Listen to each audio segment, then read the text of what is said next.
Welcome to the deep dive. Today we're getting into something really central to, well, keeping finance clean. Rule-based alerting systems. hmm Basically, think of them as automated watchdogs. They spot potentially suspicious financial activity based on rules that have been set up beforehand. That's a good way to put it. So if you're involved in financial compliance, or maybe you're just curious about how we try and, stop financial crime, this is for you. hmm We've dug into rule-based alerting systems, FinCrime intelligence. A great resource. Yeah, and we've pulled out the key stuff. We want to give you a really solid understanding today of how these systems work, why they matter, their strengths, their weaknesses too, and how they're changing. Right. The goal is to get you up to speed on these essential tools without, drowning in jargon. Exactly. So let's start with the basics. How do they actually function? Well, at their heart, it's pretty straightforward logic. If a certain condition happens, let's call it X, then boom, an alert gets triggered. If-then situation. Precisely.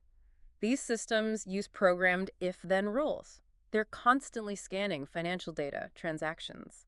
The moment something matches a rule that's been set, it flags it.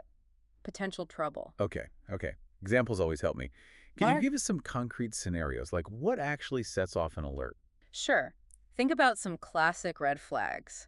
A really common one is just a single transaction going over a specific amount, maybe $10,000. That's the standard threshold, yeah. Right. So a rule can just say alert any transaction over $10. Simple. Or another classic is seeing lots of transactions just below a reporting limit, all happening close together. Like structuring, trying Yeah. to sneak under the wire. Exactly that. It could be someone deliberately trying to avoid detection. So you can build rules to spot that pattern, even if, none of the individual transfers look suspicious on their own. That's clever, both from the criminals and the system spotting it. Makes you think how often that's attempted. It really does. So it's not just looking at single transactions then. It's broader. Oh, absolutely not. And the rules can get pretty sophisticated. They can look at combinations of factors. Like what? Well, maybe a rule triggers if a transaction happens at a really weird time for that specific customer, Okay. and the money's going to a country known for high financial crime risk. Right. And this whole thing is way out of line with their usual activity. It's about layering these conditions to get a more nuanced picture. Got it. Layering makes sense. So, okay, these rules are watching everything. What are the big plus points? Why are these systems such a bedrock of compliance? Setting up those rules sounds like it could be complex. It can be, yeah. If- But there are really strong reasons why institutions rely on them. What makes it worthwhile? Well, first off, we kind of touched on it. There's simplicity and transparency. They're relatively easy to understand for the compliance teams using them and for regulators looking over their shoulder. So no black boxes. Exactly. Which leads to the second point, auditability. Because the logic is clear, if X, then Y, it's easy to track back why an alert fired. You can explain it during a review or an audit. That accountability is huge in finance. You have to show you're working. Right, you need that clear trail. Makes sense. Definitely. Third, there's the speed of implementation, relatively speaking. If a new fraud trend pops up or a regulation changes, you can often write and implement a new rule fairly quickly to counter it. Adaptability to a degree. To a degree, yes. And finally, institutions keep control. They define what gets flagged, they decide what gets investigated, they have direct oversight of their monitoring. Okay, those are some solid advantages. Transparency, auditability, speed, control. But the article we looked at also points out some pretty significant challenges. What are the main bumps in the road with rule-based systems? Yeah, and this is a big one. The most common issue, the one that probably causes the most headaches, is the high rate of false positives. Oh, the noise. Precisely. Because rules are often rigid, based on fixed thresholds or criteria, they can flag tons of activity that's actually perfectly legitimate. So lots of wasted effort investigating things that are fine. Exactly. It's not just wasted time, though. It means real, suspicious activity might get buried in the noise. It can overwhelm investigation teams, burn resources, and even lead to alert fatigue. Where analysts just get numb to the constant alerts. Right. They start to tune out because so many are non-issues. Plus, think about customer experience if their normal transactions keep getting flagged. Yeah, that would be frustrating. I can see how that inefficiency piles up. It really does. Then there's the limited adaptability. We mentioned speed of implementation as a plus, but criminals are always changing their game. Static rules, they struggle to keep up. So like having an old map when new roads are built. That's a perfect analogy. A new fraud technique emerges, a new loophole, and the existing rules might suddenly be useless until someone manually goes in and updates them. Okay. What else? There's also the problem of context blindness. Rules usually operate on very specific data points. They often lack the ability to see the bigger picture, Right. the customer's overall relationship, the context of the transaction. So they might flag something slightly unusual but perfectly innocent from a long-term customer. Right.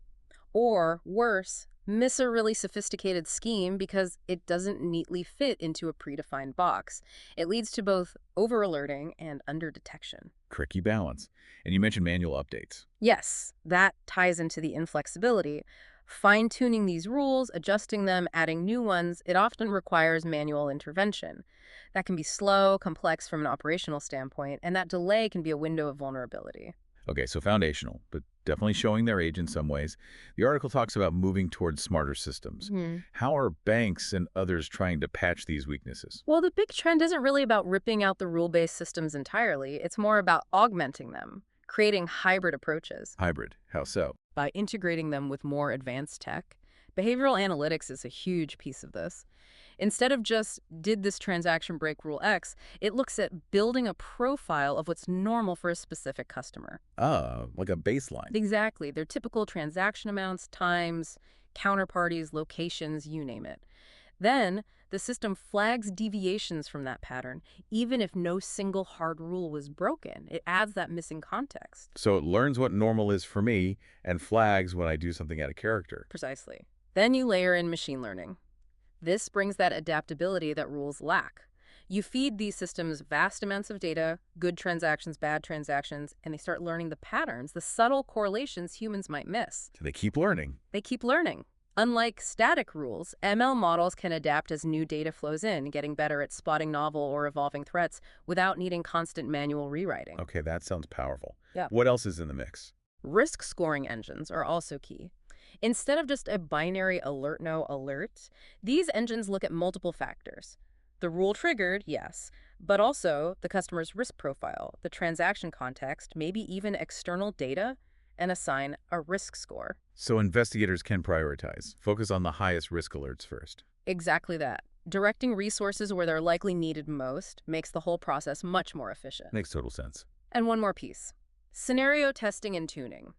This is about constantly refining the rules you do have, using historical data, simulating scenarios, trying to weed out rules that generate too many false positives, and sharpening the ones that work well. So it's about making the rules smarter too. Absolutely. The main idea isn't throwing out the rule book. It's about keeping the clarity and structure of rules, but adding layers of intelligence and flexibility on top. That hybrid approach really does sound like the way forward, getting the best of both worlds. Now, this is all happening in a very regulated space. What do the regulators think about rule-based systems these days? That's crucial. Regulators definitely still see rule-based systems as, well, a cornerstone of anti-money laundering and counter-terrorist financing programs. They're not going away. But they have expectations, I assume. Oh, absolutely. They expect them to be appropriately calibrated. The rules need to make sense for that institution's specific risks and customer base, and they need to be regularly reviewed and updated. Not just set and forget. Definitely not. They also must be aligned with the bank's own risk assessment. The rules should reflect where the institution sees its biggest vulnerabilities. And critically, there needs to be clear, documented procedures for what happens when an alert is generated. How is it investigated? How is it escalated? Process matters. Hugely. And increasingly, there's an expectation that these systems undergo independent validation or audit. Someone needs to check that they're actually working as intended and are effective. So having the rules isn't enough. You need to prove they're the right rules, they're working, and you know what to do with the results. That sums it up well. And there's another layer now, too.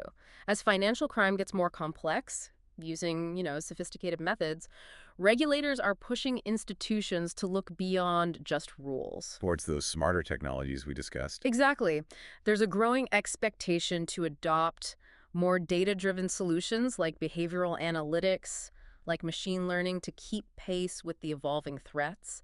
Your defenses need to evolve alongside the attackers. Right. So for you listening, getting a handle on these systems really gives you insight into the engine room of financial security, doesn't it? It really does. It shows this constant tension, this balancing act between needing clear, understandable rules that you can audit and needing smarter, more flexible systems to catch criminals who are always adapting. It's fascinating, I think, to see how these technical systems have such a direct impact on protecting the financial system and ultimately fighting crime. It really highlights why this move towards smarter detection is so important. So, wrapping this up then, rule-based systems. Still absolutely vital. They're the foundation. People value that clarity, that auditability. Definitely. But their limits, particularly around adapting to new threats and understanding context, are really pushing this integration with smarter tech. Machine learning, behavioral analytics, risk scoring. That's where the evolution is happening. And that leaves us with a really interesting question, doesn't it, for you to think about. As financial crime keeps changing and technologies like AI get even more powerful, what is the future balance? Between those clear, defined rules and these more kind of fluid learning systems. Exactly. How will that balance shift? It's a question that's going to keep shaping how banks and other institutions protect themselves and protect all of us, really. A really thought-provoking point to end on. If you want to dive deeper into this or related financial crime topics, do check out FinCrime Intelligence. Lots of great analysis and resources there. Thanks for joining us for this deep dive.